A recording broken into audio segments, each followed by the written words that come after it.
یہ میری لمٹ ہے، اس سے آگے گیا تو میرے پر جل جائیں گے۔ اللہ اکبر، اب اس کے آگے فقط رب کے حبیب جا رہے ہیں۔ یہ وہ مقام ہے کہ جبریل امین بھی پیچھے رہ گئے۔ اللہ اکبر، اب جناب نبی پاک علیہ الصلوۃ والسلام جب آگے جاتے ہیں، جبریل ٹھہر کر سدرا پر بولے جو بڑے ہم ایک قدم، جل جائیں گے سارے بالوں پر، اب ہم تو یہیں رہ جاتے ہیں۔ جبریل ٹھہر کر سدرا پر بولے جو بڑے ہم ایک قدم، چل جائیں گے سارے بالوں پر، اب ہم تو یہی رہ جاتے ہیں۔ اللہ اللہ کہو، اللہ اللہ اللہ اللہ اللہ اللہ کہو، اللہ اللہ۔ نبی پاک کا جو اگلا سفر ہے نا، اس کے بارے میں کوئی کچھ نہیں بتا سکتا کہ وہاں کیا ہوا، کتنی دیر دیدار ہوا، اللہ نے اپنے حبیب کو کیا دیا، حبیب پاک نے کیا لیا۔ وہ ایسی راز کی باتیں ہیں، وہ ایسی کرم کی باتیں ہیں کہ جتنا اللہ کریم نے قرآن میں بتایا اور جتنا حبیب پاک علیہ الصلوۃ والسلام نے ہمیں آ کر بتایا، اس کے علاوہ کوئی اس کے بارے میں نہیں جانتا۔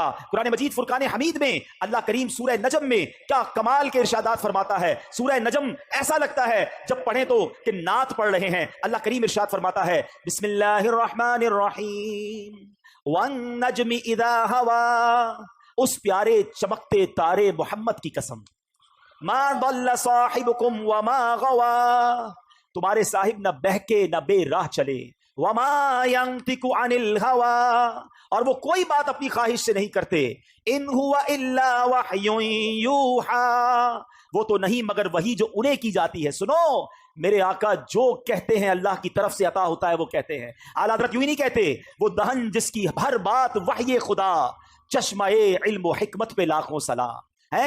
اب یہ قرآن بتا رہا ہے کہ کیا ہوا وہاں پر، فرمایا ثم دنا فتدلا فکان قاب قوسین او ادنا، پھر وہ جلوہ نزدیک ہوا۔ قرآن کہتا ہے پھر خوب اتر آیا، تو اس جلوے اور اس کے محبوب میں 2 ہاتھ کا فاصلہ رہا، بلکہ اس سے بھی کم۔ اب باتیں کیا ہوئی وہاں پر؟ قرآن کہتا ہے فَأَوْحَا إِلَىٰ عَبْدِهِ مَا أَوْحَا، اب وحی فرمائی اپنے بندے کو جو وحی فرمائی، رب نے جو فرمانا تھا فرمایا اور محبوب نے جو لینا تھا وہ لے لیا۔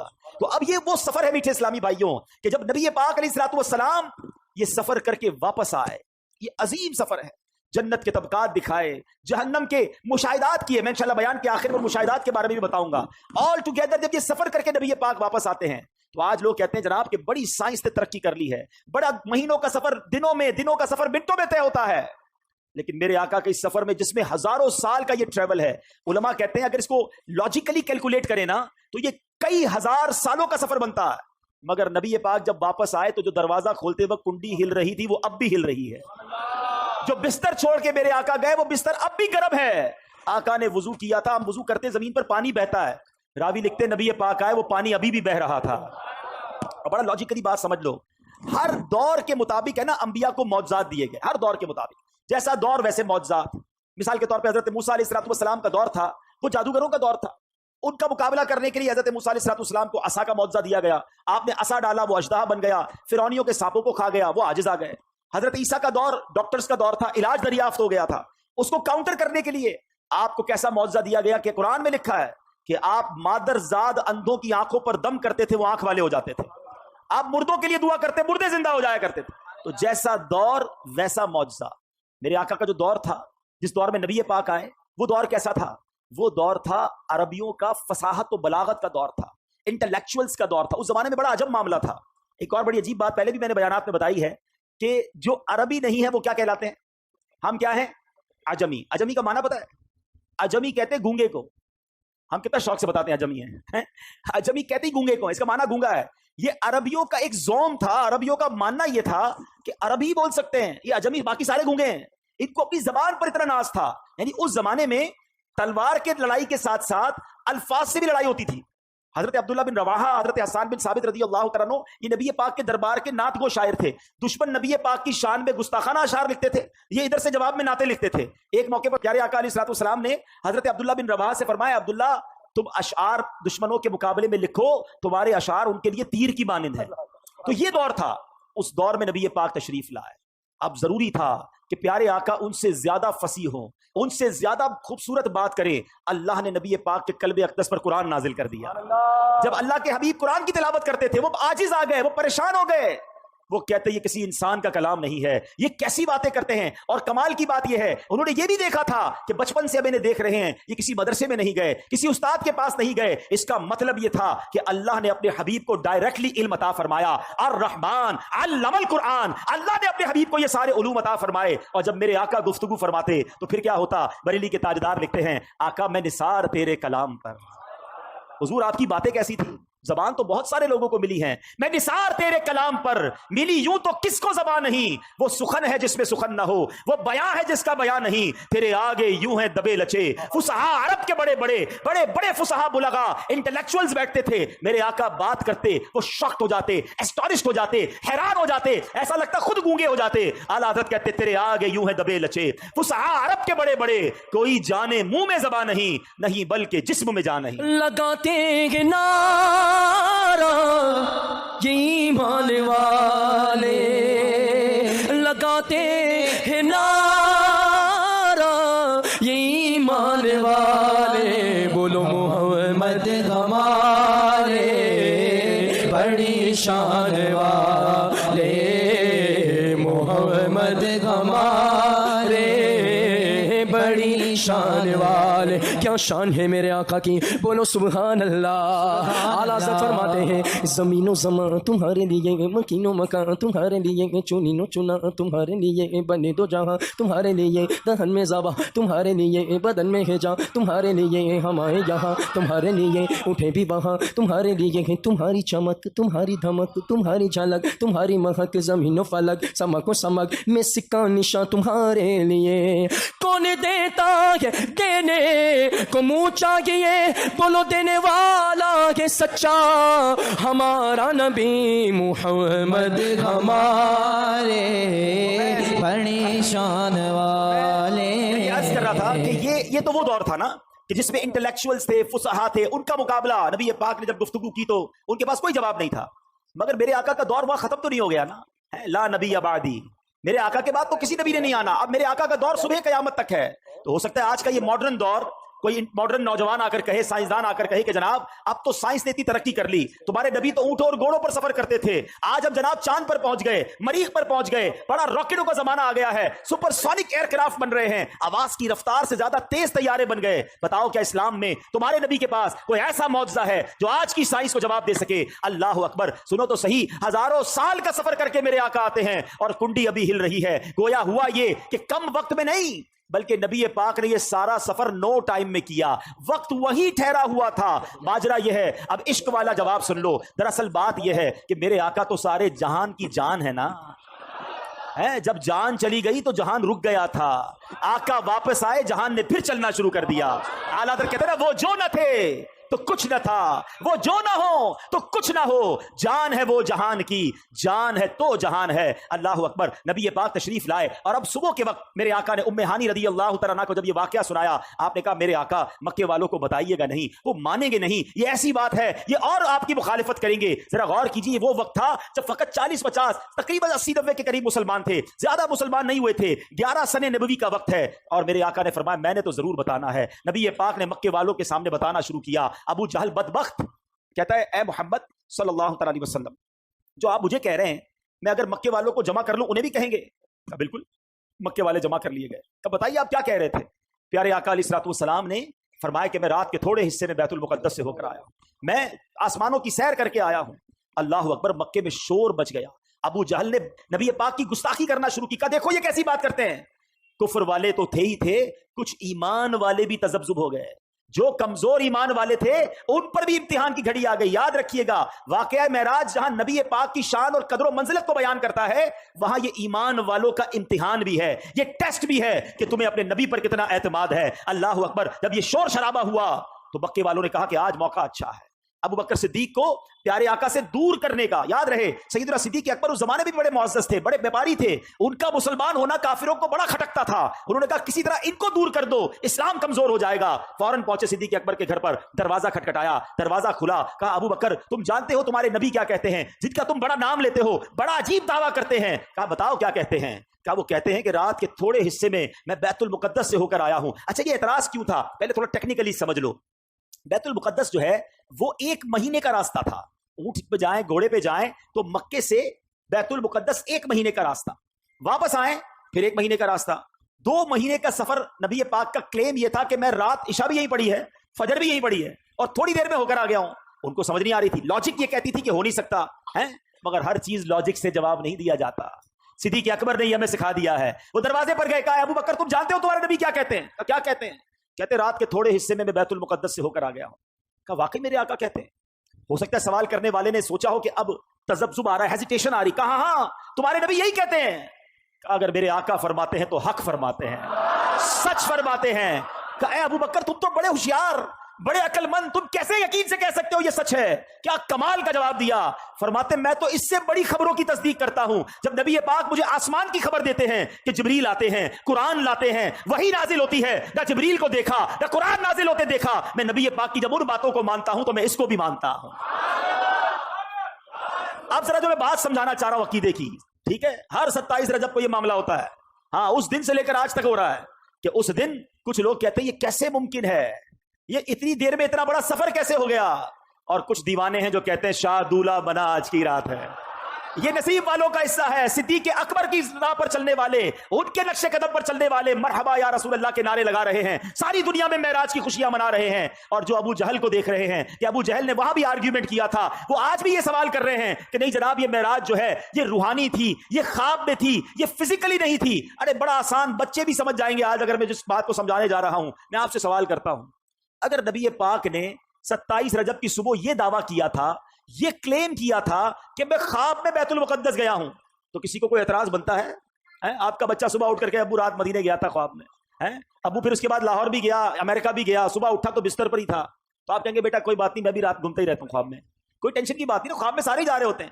یعنی کمال یہ ہے کہ ابو جہل اور مکے والوں کا یہ اعتراض کرنا اور یہ جھگڑا کرنا اور حضرت ابو بکر صدیق کے دروازے تک جانا, یہ اس بات کی دلیل ہے کہ نبی پاک نے اس صبح یہی کہا تھا کہ میں فزیکلی بنفس نفیس جسم و روح کے ساتھ اس سفر پر گیا تھا. عقل مندوں کے لیے اشارہ کافی ہے. تو بہرحال میرے بیچ اسلامی بھائیوں, یہ سفر کمپلیٹ ہوا, مگر اس سفر میں ایک اور بڑا کمال کا کام ہوا. نبی پاک علیہ الصلوۃ والسلام کو ایک تحفہ دیا گیا, اور وہ تحفہ کیا ہے؟ نماز کا تحفہ دیا گیا. اچھا نماز کی اہمیت کو سمجھو, اور احکام جو ہے نا شریعت کے, وہ زمین پر جبریل امین لے کر آئے. حج, روزہ, زکات, بہت سارے احکام وہ آسمان سے جبریل امین آتے تھے, مگر نماز کی اہمیت سمجھو کہ نبی پاک کو عرش پر اور اس کے بھی آگے بلا کر یہ تحفہ دیا گیا. یہ تحفہ وہاں دیا گیا تاکہ اندازہ ہو کہ اس کی اہمیت کیا ہے. مگر جب میرے آقا واپس آ رہے ہیں تو حضرت موسیٰ علیہ الصلوۃ والسلام سے ملاقات ہوگی کہ اے محمد صلی اللہ علیہ وسلم, رب کی بارگاہ سے کیا لائے ہو؟ پیارے آقا فرماتے ہیں کہ مجھے 50 نمازیں میری امت پر فرض کی گئی ہیں. حضرت موسیٰ کہتے ہیں اے محمد صلی اللہ علیہ وسلم واپس جائیے, کم کروا کر لائیے, میں نے بنی اسرائیل میری قوم کو دیکھ لیا ہے, یہ 50 نہیں پڑھ سکیں گے. نبی پاک پھر جاتے ہیں, واپس آتے ہیں, 45 ہو جاتی ہیں. بتائیے 45 ہو گئی, کہا نہیں اور جائیے, یہ زیادہ ہے, کم کروائیے. پھر جاتے ہیں, 40 ہو جاتی ہیں. پھر جاتے ہیں 30, 35, 30. آپ عرض کرتے رہے, پیارے آقا جاتے رہے. یہ تھوڑا سا رک جاتا ہوں. ایک اور بات اس میں سیکھنے والی ہے کہ نبی پاک کی رسائی کیسی تھی. جب چاہتے چلے جاتے تھے, یہ ایک بار جانا نہیں ہوا. کسرے دنا تک کس کی رسائی, جاتے یہ ہیں, آتے یہ ہیں, پھر جاتے یہ ہیں, آتے یہ کیسا کنیکشن تھا, یہ کیسی اجازت تھی. اچھا ایک اور عشق والی بات علماء کہتے ہیں کہ حضرت موسیٰ نے ہمارا تو بھلا کیا ہی کیا, اپنا بھی ایک بھلا کیا تھا. کوہ طور پر دیکھنا چاہتے تھے نا, نہیں دیکھ پائے نا. آج بھی کچھ اشاق پتہ ہے جو مدینے سے آتا ہے نا, اس کی آنکھوں کا دیدار کرتے ہیں کہ ہم نے مدینہ نہیں دیکھا, ان آنکھوں نے مدینہ دیکھا, ان آنکھوں کو چوم لوں. حضرت موسیٰ پیارے آقا کی ان آنکھوں کو دیکھنا چاہ رہے ہیں. حضور ذرا پھر دیکھ کر آئیے, میں پھر آنکھیں دیکھ لوں. آپ پھر اللہ کی بارگاہ میں جائیے, میں پھر آپ کی آنکھیں دیکھوں. بار بار نبی پاک جا رہے ہیں, آخر 5 ہو گئیں. حضرت موسیٰ نے تو وہاں بھی کہا تھا حضور اس کو بھی کم کروا کے لائیے. نبی پاک فرماتے ہیں مجھے حیا آتی ہے اللہ کی بارگاہ سے. مگر وہاں سے ارشاد کیا ہوا, حدیث پاک ہے کہ جب 50 سے 5 کر دی گئیں تو آواز دی گئی, اے محبوب ہماری بات نہیں بدلتی, آپ علیہ الصلوۃ والسلام کے لیے ان 5 کے بدلے میں 50 کا ثواب ہے. اے مسلمانوں, یہ تحفہ معراج کی رات ملا. آج سب نیت کر لیں کہ آج کے بعد ہماری کوئی نماز قضا نہیں ہوگی, کچھ بھی ہو جائے. یہ بہانے نہ کیا کرو نماز کے ساتھ, طبیعت ٹھیک نہیں ہے, سر میں درد ہے, اگلے جمعے سے پڑھ لوں گا, رمضان آنے دو پھر پڑھ لوں گا. جس طرح کھانا پینا ہمیں نہیں چلتا نا کھائے پیے بغیر, نماز زندگی کا وہ لازمی حصہ ہونی چاہیے. کھڑے ہو کے نہیں پڑھ سکتے, بیٹھ کے پڑھے, بیٹھ کے نہیں پڑھ سکتے, لیٹ کے پڑھے, بیمار ہیں لیٹ کے نہیں پڑھ سکتے, اشارے سے پڑھے. اگر نماز معاف نہیں ہے تو آج یہ نیت کرنی ہے انشاءاللہ. یہ معراج کی رات ہمیں یاد دلاتی ہے. اچھا مزے کی بات ہے, نبی پاک کی معراج تو رب کی بارگاہ میں حاضری ہے, اور نماز کو مومن کی معراج کہا گیا. اور پتہ یہ کدھر لے جائے گی نماز؟ جب نبی پاک نے رب کا دیدار کیا تو دل کے کسی کونے میں قابل تو نہیں مگر تمنا تو جاگتی ہے نا کہ کاش ہم بھی اپنے رب کو دیکھیں. جس خالق نے بنایا، جس خالق کی کائنات ایسی ہے، میرا وہ خالق کیسا ہوگا. تو اب سنو، احادیث میں یہ مضمون ملتا ہے کہ جو نمازی ہوگا اس کو بروز قیامت اللہ کا دیدار کروایا جائے گا. تو اللہ کا دیدار کرنا ہے نا تو پھر نماز پڑھنی ہے انشاءاللہ. اب نماز قضا نہیں ہوگی انشاءاللہ. ایک اور عقیدے کی بات، عشق کی بات ہے. لوگ کہتے ہیں دنیا سے پردہ فرمانے کے بعد کوئی مدد نہیں کر سکتا. نمازیں وہ 5 پڑھتے ہیں. ہاں بھائی 50 نہیں پڑھتے. یہ مدد کس نے کی تھی؟ یہ مشورہ کس نے دیا تھا؟ حضرت موسیٰ علیہ السلام نے. وہ تو پردہ فرما چکے تھے. تو اگر مدد مانگنا غیر اللہ سے اور وہ بھی دنیا سے چلا گیا غلط ہے تو پھر ان لوگوں کو تو 50 پڑھنی چاہیے. ہم تو مانتے ہیں بھائی کہ اللہ والے دنیا سے جانے کے بعد بھی مدد فرماتے ہیں. تو اب یہ سمجھنے والی بات ہے کہ یہ احادیث میں ہے. اللہ کے حبیب فرما رہے ہیں کہ مجھے حضرت موسیٰ نے کہا کہ جائیے واپس عرض کیجئے. تو اس کا مطلب یہ ہوا کہ اللہ کے نیک بندے اور انبیاء تو سبحان اللہ، انبیاء، صحابہ، اولیاء اللہ کے کرم سے یہ دنیا سے پردہ فرمانے کے بعد بھی مدد کرتے ہیں. یہ یقیناً ہمارا عقیدہ ہے کہ جتنے یہ جو بزرگان دین ہیں یہ مرنے کے بعد جو بھی ہیلپ کرتے ہیں یہ اللہ کی عطا سے کرتے ہیں. یہ ہمیشہ یاد رکھیے، بِإِذْنِ اللہ، اللہ انہیں یہ پاور دیتا ہے اور وہ رب کی عطا سے کسی کی مدد کرتے ہیں. ہر نبی، ہر ولی، ہر صحابی وہ محتاج ہے رب کا، رب کسی کا محتاج نہیں ہے. تو اگر یہ عقیدہ ہے تو اس میں کوئی پرابلم نہیں ہے اور اس میں کنفیوز ہونے کی بھی ضرورت نہیں ہے. بہرحال میرے میٹھے اسلامی بھائیوں، اس واقعے کے بعد کچھ بڑے عجب واقعات بھی ہوئے جو نارملی آپ نے نہیں سنے ہوں گے. کہ ایک سفر معراج کے بعد نبی پاک علیہ السلام گھر آئے تو گھر سے باہر جب آئے تو ایک کنیز کو دیکھا جو رو رہی تھی. بیچاری کمزور سی کنیز تھی اور اس کے ہاتھ میں ایک آٹے کا تھیلا تھا. نبی پاک نے فرمایا کیوں رو رہی ہو؟ کہتی حضور میں فلاں غیر مسلم کی کنیز ہوں، میرے مالک نے مجھے چکی میں آٹا پسوانے کے لیے بھیجا، میں بیمار ہوں، چل بھی نہیں پاتی ہوں، اب مجھے دیر ہو گئی ہے، مجھے ڈر ہے کہ اب میں یہ آٹا لے کر لیٹ پہنچوں گی نا تو مجھے بہت ڈانٹے گا، مجھے سزا دے گا. بیچاری چل بھی نہیں پا رہی تھی. اللہ کے حبیب، رب کے حبیب ابھی ابھی معراج سے آئے ہیں، اتنا بڑا شرف پا کر آئے ہیں، مگر نبی پاک نے فرمایا اچھا چلو میں تمہارے ساتھ چلتا ہوں، تمہارے مالک کے پاس تمہاری سفارش کر دوں. نبی پاک نے اس کنیز کا آٹے کا تھیلا اٹھا لیا. تھوڑی دیر رکتا ہوں، مجھے اور آپ کو کوئی بڑا مقام مل جائے تو اب غریب تو گئے نا، ان سے ملنے کی کیا ضرورت ہے؟ بھائی میرے تو تعلقات کدھر ہیں، میں تو فلاں پروگرام میں جاتا ہوں، مجھے تو ادھر بٹھایا جاتا ہے، میرا تعلق بڑے لوگوں سے. آپ پرانے دوست، غریب رشتہ دار، ان کا کیا کرنا ہے؟ ارے عرش کے دولہا بن کر آئے ہیں اور کنیز کے آٹے کا تھیلا اٹھا رہے ہیں. تیری عاجزی پہ لاکھوں، تیری سادگی پہ لاکھوں، وہ سلام عاجزانہ مدنی مدینے والے. سنو، میرے آقا اس کے گھر پہنچ گئے، دروازہ کھٹکھٹایا. وہ نبی پاک علیہ السلام کو جب دروازے پر غیر مسلم دیکھتا ہے تو ہکا بکا رہ گیا. جانتا تھا کہ یہ مسلمانوں کے نبی ہیں. تو کہا آپ کیسے تشریف لائے؟ تو فرمایا کہ یہ تمہاری کنیز ہے، پریشان تھی، ڈر رہی تھی تمہارے پاس آنے کے لیے، اس کو معاف کر دو. تو بتائیے وہ کیا کہتا ہے، وہ جو غیر مسلم تھا کہتا ہے پہلے مجھے بتائیے آپ کو آج رات معراج نصیب ہوئی ہے نا؟ غیر مسلم کہتا ہے اے محمد صلی اللہ تعالی وسلم آج رات آپ کو معراج نصیب ہوئی ہے؟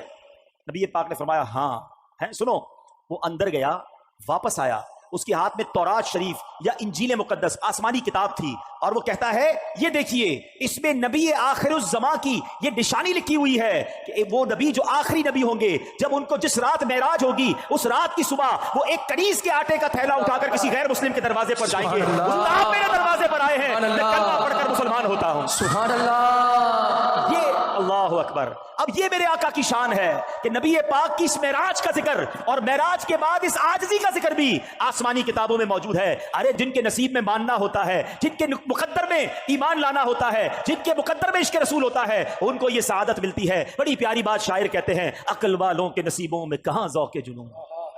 ہر بات عقل سے نہیں تولی جاتی، ہر بات لاجک سے نہیں دیکھی جاتی. عقل والوں کے نصیبوں میں کہاں ذوق جنون.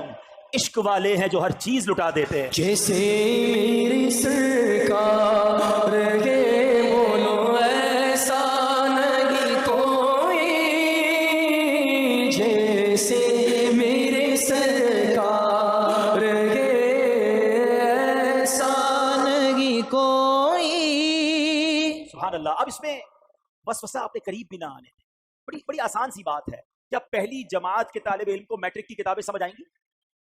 میٹرک کے طالب علم کو MBBS کی کتابیں پکڑا دو اس کو سمجھ نہیں آئیں گی. تو ہم یہ کیوں سمجھتے ہیں کہ میرے دماغ میں جو اتنا سا دماغ ہے اس میں اللہ کی قدرت کی ساری باتیں آ جائیں؟ آج سے تھوڑے عرصے پہلے تو بلیک ہول کے بارے میں سنا ہی نہیں تھا، اب پتہ چلا دنیا میں کوئی بلیک ہول بھی ہے، اب جناب اور کہکشائیں دریافت ہو رہی ہیں. ہر بات عقل سے اور میری عقل میں آ جائے تو ہی ٹھیک ہے. یہ میری عقل کا ہی فطور ہے. ارے جب اللہ اور اس کے رسول نے فرما دیا تو اب میرا کام ماننا ہے. ہمارا وہ پنجابی لوگ بڑی پیاری بات کہتے ہیں اسی منن والے سوچن والے نہیں ہیں. منن والے بنے، ماننے والے بنے. ہمارا کام لبیک کہنا ہے. مجھے بتاؤ نا، آج سے 50 سال پہلے کوئی سوچ سکتا تھا کہ کوئی ایسا فون بھی ہوگا جس میں تار نہیں ہوگا؟ اچھا جناب، اس میں ہم آواز کے ذریعے بھی بات کریں گے، ویڈیو کے ذریعے بھی ایک دوسرے کو دیکھ سکیں گے. سچی بات بتاؤں، یہ کرامتیں معجزات سمجھانا اب سائنس نے بڑا آسان کر دیا ہے. پیران پیر دستگیر کیا کہتے ہیں؟ فرماتے ہیں نظرت الی بلاد اللہ جمعا کخردلۃ علی حکم اتصالی. غوث پاک کہتے ہیں میں اللہ کے شہروں کو اس طرح اپنی ہتھیلی پہ دیکھتا ہوں جیسے رائی کے دانے کو دیکھتا ہوں. اب جناب باقی لوگ، ہو سکتا ہے کسی کے ذہن میں وسوسہ آئے کہ یہ کیسے ممکن ہے کہ غوث پاک بغداد میں ہوں اور ساری دنیا کو ہتھیلی پہ دیکھیں. اب سائنس نے بڑا آسان کر دیا. 5-10 ہزار کا موبائل لے لو، 100 روپے کا انٹرنیٹ ڈلوا لو، گوگل کی اپلیکیشن ڈالو، بولو دنیا کا کون سا شہر دیکھنا ہے، تمہارا گھر بھی اس میں نظر آ سکتا ہے. ذرا سرچ کرو تو آپ کی گلی نظر آتی ہے. ارے مجھ جیسا گناہگار چھوٹے سے موبائل کو لے کر ساری دنیا دیکھے. میرا غوث اگر اللہ روحانی کنیکشن دے دے تو تمہیں کیا اعتراض ہے؟ تو اے میرے میٹھے اسلامی بھائیوں، اپنے اللہ نے اپنے ولیوں کو، صحابہ کو، اولیاء کو، انبیاء کو یہ کمالات عطا کیے ہیں. اس میں ہمیں سوچنا نہیں چاہیے. ایک آخری واقعہ سنا کر بیان ختم کرتا ہوں. واقعہ بڑا کمال کا ہے. ایک شخص شیخ شہاب الدین سہروردی رحمۃ اللہ تعالی فرماتے ہیں کہ شیخ ابن سکینہ کا ایک مرید تھا. اس کی ذمہ داری تھی کہ وہ ہر جمعے کو جو صوفیاء کرام نماز کے لیے آتے تھے ان کی جا نماز وغیرہ مسجد میں بچھاتا تھا. پھر نماز کے بعد فارغ ہو جاتے تو مصلی واپس اٹھا کر خانقاہ میں رکھ دیتا. تو اس کو وسوسے آتے تھے معراج کے حوالے سے. کیسے ہو سکتا ہے، اتنا بڑا سفر بھی ہوا، رات بھی نہیں بیتی، تو اس کو وسوسے آتے رہتے تھے. وہ جا نماز لے کے، جمعے کا دن تھا، وہ نکلا اپنے گھر سے. کہا بھی ٹائم ہے، راستے میں دریا دجلہ آیا تو اس نے وہاں کا تھوڑی دیر میں نہا لیتا ہوں. اس نے جا نماز وغیرہ رکھی، کچھ کپڑے وپڑے اتارے اور دریا میں لگایا غوطہ. جیسے ہی غوطہ لگایا تھوڑی دیر بعد ڈبکی لے کے باہر نکلا تو سارا منظر ہی چینج. کپڑے بھی نہیں، مسلے بھی نہیں، بالکل نیا کنارہ. بڑی مشکل سے جسم ڈھانپتا ڈھونڈتا باہر نکلا. معلوم کیا میں کدھر ہوں؟ تو کہا یہ تو مصر ہے. ڈبکی لگائی بغداد میں اور نکلا مصر میں. اب اس کو اندازہ، اچھا اس زمانے میں تو کوئی ٹیلی فون نہیں تھا کہ گھر والوں کو بتاتا میں ادھر آ گیا ہوں، یا کوئی فیکس کر دیتا. کہا اب تو لگتا ہے زندگی ادھر ہی گزرے گی. وہ گیا کسی سونار کے پاس، سونار سے کام وام سیکھا، نوکری کرنا شروع کی. اور وہاں اس سونار نے جب اس کا کام اچھا دیکھا، کچھ عرصے بعد اپنی بیٹی سے اس کی شادی کر دی. 7 سال یہ بندہ ادھر ہی رہا. 7 سال کے اندر اس کے 3 بچے بھی پیدا ہو گئے. اس کے بعد پھر کسی وقت وہاں نہانے آیا. اب اس نے جو ڈبکی لگائی تو نکلا دریا دجلہ میں. وہ جا نمازیں بھی پڑھی ہیں، وہ کپڑے بھی پڑے ہیں. حیران، کپڑے پہنے، جا نمازیں اٹھائیں. وہاں پہنچا تو وہی جمعے کا دن ہے. جا نمازیں بچھائیں، لوگوں نے جمعہ پڑھا. اس کے بعد پیر صاحب کے پاس آیا اور پیر صاحب کو کہا کہ پیر صاحب ایسا ایسا واقعہ ہوا ہے، آج ہی کے دن میں 7 سال گزار کر آ گیا ہوں. پیر صاحب نے کہا کوئی وسوسہ تو نہیں آتا تھا تمہیں؟ کہا ایک وسوسہ آتا تھا. کیا آتا تھا؟ کہا میں سوچتا رہتا تھا کہ یہ معراج کا جو سفر ہے یہ اتنا بڑا سفر ہوا اور وقت کیسے نہیں گزرا. پیر صاحب کہتے ہیں اللہ نے تجھے وہ سب کچھ دکھا دیا ہے.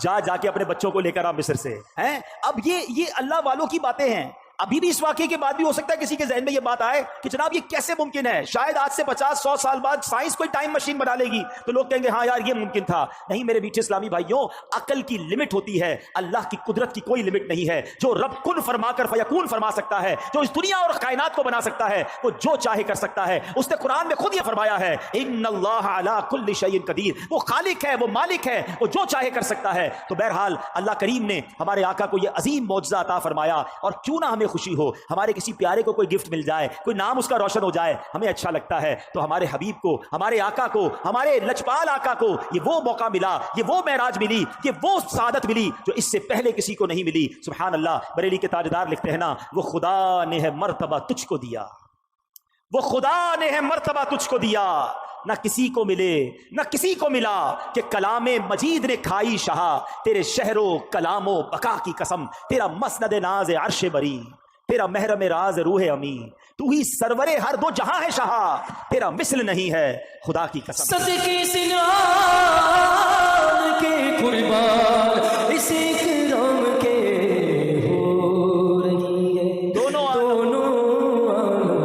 میں تمہاری واہ ہو رہی ہے، دونوں عالم میں تمہاری واہ. اچھا اب نبی پاک کے اس معجزے میں 2 کمالات ہیں. کمالات تو بہت سارے ہیں. ایک تو یہ کہ پیارے آقا نے یہ لانگ ٹریول کیا اور ٹائم نہیں لگا، ایک یہ کمال ہو گیا، یعنی ٹائم رک گیا. دوسرا کمال یہ ہوا کہ نبی پاک نے فیوچر میں ٹریول کر لیا. یہ جو نبی پاک نے جنت دیکھی، جہنم کے طبقات دیکھے، یہ سب ہونا ہے، یہ ہوا نہیں ہے. قیامت ہوگی، نبی پاک ہی جنت کا دروازہ کھولیں گے. پھر لوگ جنت میں جائیں گے اور جہنم میں جائیں گے جب حساب کتاب ہو جائے گا. یعنی ہزاروں سال کے بعد جو ہونا ہے میرے آقا نے وہ بھی جا کر دیکھ لیا. یہ بھی نبی پاک کی شان ہے. نبی پاک علیہ الصلوۃ والسلام چل رہے تھے تو اپنے سے آگے کسی کے قدموں کی آہٹ سنی. جبریل امین سے پوچھا یہ کس کے قدموں کی آواز ہے؟ فرمایا بلال حبشی کے قدموں کی آواز ہے. آقا معراج سے واپس آئے, کہا بلال ایسا کون سا عمل کرتے ہو کہ میں نے جنت میں اپنے آگے تمہاری قدموں کی آواز سنی؟ حضرت بلال آلسی سے کہتے ہیں حضور عمل تو کوئی نہیں, بس جب بے وضو ہوتا ہوں فوراً وضو کر لیتا ہوں, اور جیسے ہی وضو کرتا ہوں 2 رکعت نفل ادا کر لیتا ہوں. تو تحیت الوضو یہ وہ عمل ہے, اور با وضو رہنا وہ عمل ہے کہ نبی پاک نے حضرت بلال کی قدموں کی آواز جنت میں سنی. میرے آقا نے جنت کے ایک دروازے پر لکھا ہوا دیکھا کہ صدقے کا ثواب 10 گنا ہے اور قرضے کا ثواب 18 گنا ہے. یہاں یہ بات بھی سمجھنی ہے. علماء فرماتے ہیں کہ صدقہ جو ہے نا, یعنی مدد, یہ ہر بندہ مانگ رہا ہوتا ہے. بعض اوقات ضرورت مند نہیں ہوتا پھر بھی مانگ رہا ہوتا ہے, مگر نارملی قرضہ وہ مانگتا ہے جو ضرورت مند ہو اور اسے لوٹانا بھی ہو. تو یہاں میں ایک مشورہ دوں گا. تو آپ نے کیا کرنا ہے کہ آپ نے اپنے بجٹ کا, اپنے مال کا ایک حصہ ایسا رکھیں جو آپ قرضہ دیا کریں. آپ قرضے کا سسٹم بنائیں. آپ کی فیکٹری ہے, دکان ہے, مشورہ دیتا ہوں خاص طور پہ جو آپ کے جاب کرتے ہیں, انہوں نے کہاں جانا ہے, ان کو قرضہ دیں, ہر مہینے ان سے آپ کاٹتے رہیں. لیکن کیا ہوگا, اس کی فضیلت سنیے. حدیث پاک میں ہے, اس کا مضمون ہے کہ اگر کوئی بندہ کسی کو قرضہ دے, مثال کے طور پہ آپ نے کسی کو 50,000 روپے, لاکھ روپے قرضہ دیا 1 مہینے کے لیے, تو حدیث پاک کے مضمون کے مطابق اسے روزانہ 1 لاکھ صدقہ کرنے کا ثواب ملے گا. اعلیٰ حضرت فرماتے ہیں میں روزانہ اتنے 1000 روپے کا صدقہ کرتا ہوں, ثواب کماتا ہوں. کہا کیسے؟ کہ میں نے اتنے 1000 روپے قرضہ دیا ہوا ہے, مجھے روز اتنے پیسے صدقہ کرنے کا ثواب ملتا ہے. اچھا جب وہ ٹائم آ جائے, یعنی آپ نے 1 مہینے کے لیے دیا, اب وہ بندہ کہتا ہے ذرا مجھے 1 مہینے کا اور موقع دے دیں. آپ کو لگتا ہے بندہ ٹھیک ہے, گڑبڑ نہیں کر رہا, پریشان ہے, 1 مہینے کا اور موقع دے دیں. اب حدیث پاک کے مضمون کے مطابق آپ کا ثواب روزانہ ڈبل ہو جائے گا. اب روز 2 لاکھ روپے صدقہ کرنے کا ثواب ملے گا. تو اللہ نے اگر آپ کو مال دیا ہے تو کچھ پیسے الگ رکھیں, اس سے قرضہ دیا کریں. پیسے آ جائیں پھر کسی کو ضرورت مند کو قرضہ دیں, تاکہ یہ جو فضیلت ہے کہ آپ کو صدقے کا ثواب 10 گنا, قرضے کا ثواب 18 گنا ہے. ہاں یہ ضرور ہے کہ آپ اپنی پیسوں کی واپسی کا پراپر انتظام رکھیں. اور دیکھیں ہمارا مذہب کتنا کمپلیٹ ہے. جہاں قرضہ دینے والے کو کہا جا رہا ہے کہ قرضہ دو, نرمی کرو, وہاں قرضہ لینے والے کو کیا کہتا ہے کہ وقت پر قرضہ لوٹاؤ, ورنہ ایک ایک لمحہ تمہارے گناہوں کا میٹر جاری رہے گا. تو جس پر قرضہ ہے نا وہ فوراً پیسے لوٹائے, کچھ بیچ کر بھی دینا پڑے تو دے. کیونکہ آپ کو یاد ہوگی وہ حدیث کہ ایک صحابی کا جب وصال ہوا تو نبی پاک نے جب بتایا گیا کہ یہ قرضہ ہے ان کے اوپر, تو آقا نے فرمایا میں ان کی نماز جنازہ نہیں پڑھوں گا.